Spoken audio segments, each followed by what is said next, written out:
तो दोस्तों आपका आपके चैनल टेक्निकल टैलेंट में। तो दोस्तों वाणिज्य शिक्षण का 7 तारीख को पेपर होने के नाते जो मेरे से हो सक रहा है वो मैं करूँगा। और वाणिज्य का जो है वाणिज्य शिक्षण से जो भी वीडियो या क्वेश्चन जो भी बन सकते हैं मैं सारा बना के लेके आया हूँ। लेकिन इसमें जानते हैं क्या है, क्वेश्चन वगैरह नहीं है, वन लाइनर क्वेश्चन है पूरा। समझ लीजिए पूरा जो भी विधिवत तरीके से बढ़िया से है। आप लोग देखेंगे तो आप लोग को समझ में आ जाएगा।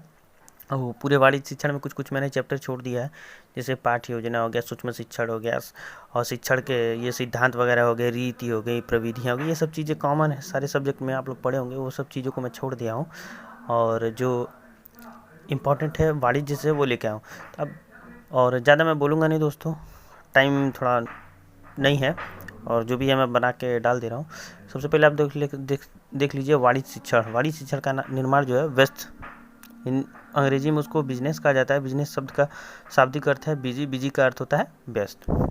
परिभाषा है दोस्तों, आप लोग देख लीजिएगा। जेम्स स्टीफेंस के अनुसार, लोमेक्स के अनुसार वाणिज्य का क्षेत्र अगर देखा जाए तो 4 क्षेत्र: व्यापार हो गया, उद्योग हो गया, वाणिज्य हो गया तथा संबंधित क्रियाएं होगी। फिर इसका महत्व देख लेते हैं दोस्तों। आर्थिक क्रिया कलापों के लिए, उत्पादकों के लिए उपयोगी, उपभोक्ताओं के लिए उपयोगी, व्यापारिक वर्ग के लिए उपयोगी, श्रमिक वर्ग के लिए, राष्ट्र व समाज की समृद्धि आवश्यकताओं की पूर्ति, मतलब ये सब चीज़ें हैं इसमें, आप लोग देखते रहिएगा। और हाँ, ये देख लीजिए योजना पद्धति का कुछ है जो अलग से मैं बनाया है। योजना पद्धति किलपैट्रिक हो गया।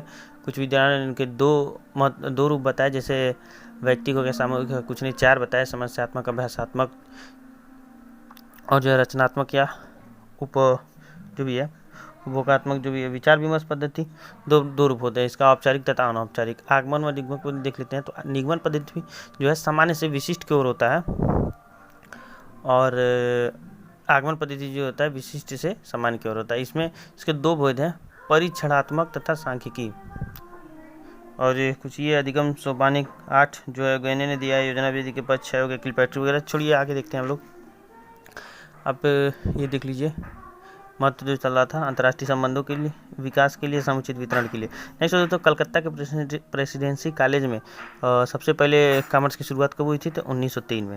और सर सैयदन कॉलेज की स्थापना 1914 में हुई थी, जो कि ये कहाँ है? महाराष्ट्र में है। नेक्स्ट दोस्तों, भारत में वाणिज्य शिक्षा का प्रारंभ कब हुआ था? तो 1903 में जो है भारत में वाणिज्य शिक्षा का प्रारंभ हुआ था। इसकी आवश्यकताएँ आप लोग देख लीजिएगा, बहुत सारी हैं।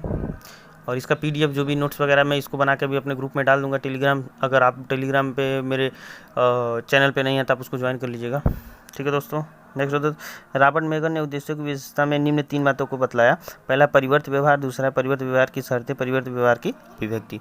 नेक्स्ट दोस्तों, सामान्य उद्देश्य 2 प्रकार की होती है। सामान्य उद्देश्य होती है, विशिष्ट उद्देश्य होती है। शिक्षा के उद्देश्य व्यक्तिगत होती है तथा सामाजिक होते हैं। नेक्स्ट दोस्तों, वाणिज्य शिक्षा के उद्देश्य देखे तो व्यावसायिक तथा अव्यवसायिक। वाणिज्य शिक्षा के उद्देश्य हैं दोस्तों, प्राप्त उद्देश्य 3 बिंदु पर काम करते हैं। पहला दिशा, दूसरा अव्यवस्थित परिवर्तन, तीसरा क्रिया। शिक्षण वाणिज्य शिक्षण के अनुदेशात्मक उद्देश्य की बात करें तो पहला हो गया ज्ञान, दूसरा हो गया बोध, तीसरा हो गया ज्ञानोपयोग, तीसरा कौशल अभिवृद्धि, सौंदर्यानुभूति। अब ये से पूछता है मुदालियर कमीशन 1952, कोठारी जो है 1964 या 66, ठीक है। पाठ्यक्रम का सिद्धांत, पिछला क्वेश्चन दोस्तों एक आया था, इनमें से कौन सा पाठ्यक्रम का सिद्धांत नहीं है? किसी ने व्यापकता का लगाया, किसी ने परंपराओं का। तो उसमें परंपराओं का तो इससे ये पता चलता है कि जो सिद्धांत वगैरह है उसको ठीक से पढ़ना पड़ेगा। तो आप लोग ये देख लीजिएगा, प्रेरणा का सिद्धांत, उपयोगिता का सिद्धांत, जीवन से संबंधित जो भी है ये सब है। आप लोग स्क्रीनशॉट ले लीजिएगा, नहीं तो मैं PDF बना के ग्रुप में डालने वाला हूँ। दोस्त वगैरह देख लीजिएगा, दोस्त से बहुत क्वेश्चन उठा रहे हैं हर जगह। शैक्षिक उद्देश्य के स्रोत तो 3 हो गए, समाज हो गया, व्यक्ति हो गया, ज्ञान हो गया। पाठ्यक्रम प्रक्रिया कैसा होता है? तो चक्रीय तथा निरंतर चलने वाली प्रक्रिया। तो इसमें उद्देश्य होता है, अनुदेशात्मक प्रारूप होता है, मूल्यांकन होता है, पृष्ठपोषण होता है। पाठ्यक्रम के मूल तत्व, पाठ्यक्रम के प्रमुख 3 तत्व हैं: उद्देश्य, पाठ्यवस्तु तथा शिक्षण। अब मूल तत्व 4: शिक्षण, उद्देश्य, पाठ्यवस्तु, शिक्षण विधियाँ, मूल्यांकन। ये देख लीजिए दोस्तों, सहायक सामग्री के प्रकार। तो दोस्तों 6 प्रकार के होते हैं। पहला परंपरागत, दूसरा हो श्रव्य सहायक सामग्री, दृश्य सहायक सामग्री, श्रव्य दृश्य सहायक सामग्री, सामाजिक साधन तथा अन्य साधन। इसमें श्रव्य परंपरागत में 3 हो गया, श्यामपट्ट हो गया, तालिकाएं हो गई, पत्र पत्रिकाएं हो गई। और फिर उसके बाद दृश्य हो गया, श्रव्य हो गया। सामाजिक साधन में 3 हो गए, भ्रमण हो गया, सामाजिक सर्वेक्षण हो गया, सामाजिक सेवाएं योजनाएं हो गई, संग्रहालय हो गया, प्रदर्शनी हो गया। फिर दृश्य श्रव्य दृश्य सामग्री के 2 भाग हैं। पहला प्रक्षेपित सामग्री, दूसरा अप्रक्षेपित सामग्री। प्रक्षेपित सामग्री देख रहे फिल्म खंड, ओपेक प्रोजेक्शन, ओवरहेड प्रोजेक्शन जो भी है। ओवरहेड वाला शायद लास्ट टाइम क्वेश्चन आया था हम लोग कॉमर्स इकोनॉमिक्स में। अप्रक्षेपित में देख सकते हैं 6 ठो है, आप लोग देख लीजिएगा इसको। नेक्स्ट दोस्तों, सर्वदृश्य सामग्री के कार्य, देखो सर्वोत्तम प्रेरक, मौखिक शिक्षण की ये सब चीज़ें आपको अगर बुक है तो बुक से देख सकती हैं। पुस्तपालन शिक्षण आ गया। पुस्तपालन शिक्षण में क्या होता है, पुस्तपालन शिक्षण जो है ये इसमें बहुत से बारे विषय आता है, किंतु शिक्षण की दृष्टि से हम 3 भागों में विभक्त कर सकते हैं पुस्तपालन शिक्षण को। पहला पुस्तपालन, दूसरा व्यापार पद्धति, तीसरा आशुलिपि या टंकण। ये तीनों अपने आप में एक चैप्टर है दोस्तों। आगे देखते हैं, 3 विषयों का स्वभाव, जो भी तीनों विषय हैं ये इनका स्वभाव जो है एक दूसरे से पृथक रहता है।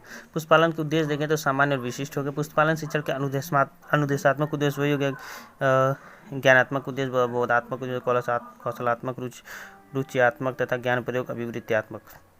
दोस्तों अगर कहीं समस्या होगी तो आप लोग कमेंट बॉक्स में कमेंट कर दीजिएगा, जो भी मेरे से हो सकता है मैं दिखा रहा हूँ।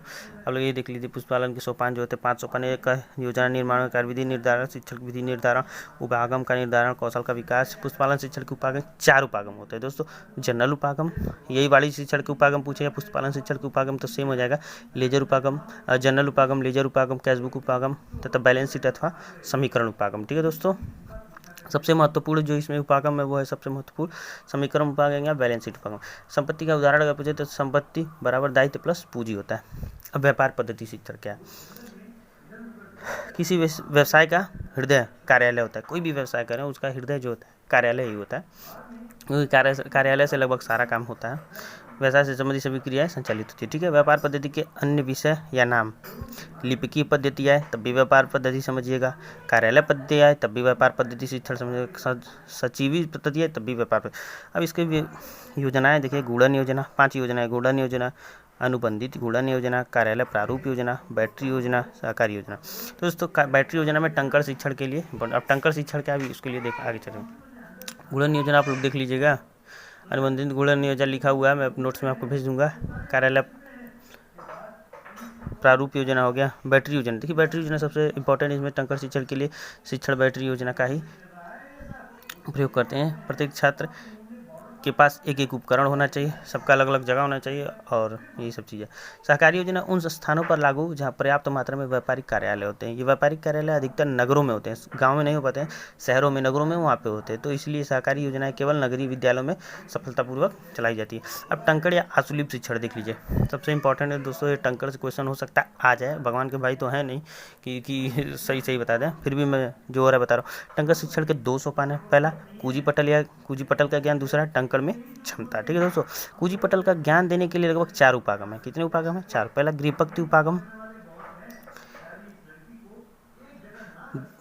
गृहपक्ति उपागम में टंकण संबंधी कौन से शब्द पे कौन सा क्या रहेगा, कैसे रहेगा, ये देख लीजिए। देखिए इसमें क्या लिखा है, सबसे ऊपर का पंक्ति यानी कंप्यूटर का ये जो कीबोर्ड है इसका ऊपर जो हो गया संख्या हो गया, फिर क्या बोलते हैं अक्षर हो गया, ये भी अक्षर हो गया, ये भी ऐसा यही दिखा। पूछ रहा है ये कानी उंगली, बाएं हाथ की कानी उंगली, ये तो मेरा दाहिने हाथ की कांगनी उंगली किस पे जाती है, तो उसका पूछ देगा कि हाँ ये, फिर इसका ये पढ़ लीजिएगा। और देखिए बाएं हाथ की छोटी यानी कानी उंगली ARZ को दर्शाती है, अंगूठे के पास वाली उंगली F या G को दर्शाती है। ठीक है दोस्तों, ये सब चीज़ें आपको ऑनलाइन पढ़ना पड़ेगा, जाकर चेक कर लीजिएगा। दाहिने हाथ की कनिष्ठ उंगली, ये बिंदी दिख रहे हैं, ये इस चीज़ को दर्शाती है। फिर उंगली 4 उपागम में पहला होता है गृहपक्ति उपागम और दूसरा उंगली उपागम, शब्द उपागम, सरल से कठिन की ओर। जैसे पहले आप जाएंगे तो ASSS करके, मतलब ऐसे बहुत सारी चीज़ें हैं जो लिखवाई जाती हैं। सिंपल रहता है, फिर सिंपल से धीरे धीरे कठिन की ओर, फिर एक होता है संपूर्ण की ओर। फिर टंकण कार्य की क्षमता के बारे में पूछे थे तो पहले 5 चरण इसके होते हैं। आघात अभ्यास पहला चरण तक, दूसरा तकनीकी अभ्यास, तीसरा गति अभ्यास, चौथा शुद्धता अभ्यास तथा एकाग्रता अभ्यास। अब आघात अभ्यास के देखें तो इसके भी 3 चरण होते हैं। जो आघात अभ्यास के चरण है ये 3 होते हैं। पहला हो गया 3 नहीं 2 होते हैं। पहला हो गया यथा शब्द टंकण विधि, दूसरा उत्पादन टंकण विधि। अब यथा शब्द जो टंकण विधि है ये 3 होते हैं। कैसे देखिए, यथा शब्द टंकण विधि जो होता है इसकी 3 विधियाँ होती है। पहला सकल शब्द विधि, दूसरा शुद्ध शब्द विधि, तीसरा अशुद्ध शब्द विधि। इसमें क्या होता है, अगर आप त्रुटियां कर रहे हैं तो उसको भी गिना नहीं जाता है। सकल शब्द विधि, शुद्ध शब्द विधि में क्या होता है, अगर मान लीजिए 150 वर्ड आप टाइप कर रहे हैं, उसमें 5 टोकल तो उसका माइनस जो भी होगा निकाल के 145/5 से 5 डिवाइड करिएगा तो 29 वगैरह आएगा। ये देखिए यहाँ पे दिया हुआ 102 अशुद्ध शुद्ध, इसमें क्या दंड की व्यवस्था होती है। अगर 10 7 को कलर करते हैं, गलत करते हैं, उसका 10 से गुणा कर देंगे या 7, यानी 280 अगर आप शब्द लिख रहे हैं, उसमें से मान लीजिए 7 को गलत कर रहे हैं, 7 गुणे 10 यानी बराबर 70 हो जाएगा। तो 280 माइनस 70 बट्टा 5 कर दीजिए तो हो जाएगा 210 बट्टा 5 काट देंगे तो बराबर 49 शब्द आप प्रति मिनट लिख रहे हैं। तो इसमें जो है बहुत ही नुकसानदायक है दोस्तों, माइनस कर देता है। आशुलिप शिक्षण विधियाँ जो है देख लीजिए आप, इसकी 2 विधियाँ होती है। आशुलिप शिक्षण की 2 विधियाँ होती है, ग्रेग अथवा परंपरागत विधि, वेबस्लेव विधि अथवा व्यवहारिक विधि। ठीक है दोस्तों। अब लिखा है वाणिज्य शिक्षण के उपागम, वही 4 उपागम, जनरल उपागम, लेजर उपागम, कैश बुक उपागम, बैलेंस शीट उपागम। तो ये बोला ना, पुस्तपालन का उपागम पूछा था, इसका उपागम पूछे। अब देख लीजिए जनरल, ये सब PDF में बना के डाल दूंगा, आप लोग पढ़ लीजिएगा। वाणिज्य शिक्षण चक्र, पहला क्या आएगा जनरल, दूसरा आएगा लेजर, तीसरा अंतिम खाते। रोकड़ बाई हो गया, समीकरण उपागम जो है सबसे महत्वपूर्ण। ये हो गया दल शिक्षण। दल शिक्षण आप तो लास्ट पेपर में ही पढ़े होंगे। दल शिक्षण के लाभ, सीमाएं, सुझाव। दल शिक्षण के देखिए, टोली शिक्षण या दल शिक्षण एक ही होता है। टोली शिक्षण के 3 सोपान तथा 3 भेद होते हैं। 3 सोपान का योजना तैयार करना, व्यवस्था करना, परिणामों का मूल्यांकन करना। अब भेद क्या, एक ही विभाग के शिक्षकों की टोली बनाते हैं, एक ही संस्था के विभिन्न विभागों के शिक्षकों की टोली बनाते हैं, विभिन्न संस्थाओं में एक ही टोली जो भी है। देख लीजिएगा रेखी, देखिए रेखी में क्या है, ये सब आप लोग पढ़े होंगे। अभिक्रमित अनुदेशन के प्रकार 3 प्रकार होते हैं, रेखी, साखी तथा मैथेटिक्स। ये तो सागामी क्रियाओं का महत्व जो होता है, सागामी क्रियाओं के प्रकार देख लीजिएगा आप दोस्तों। ये सब आप लोग देख लीजिए, मैं PDF बना के डाल दूंगा। यही बुक था, जो बुक था मेरे पास उसी से मैं बना दिया हूँ। तो दोस्तों आप लोग को अगर वीडियो अच्छा लगे तो ज़्यादा से ज़्यादा अपने दोस्तों को शेयर करिएगा, जिससे किसी की हेल्प हो सके। और कुछ गड़बड़ लगे इसमें, मान लीजिए हो सकता है कुछ गलती हो जाए, तो आप लोग कमेंट बॉक्स में कमेंट जरूर करिएगा। बहुत बहुत धन्यवाद।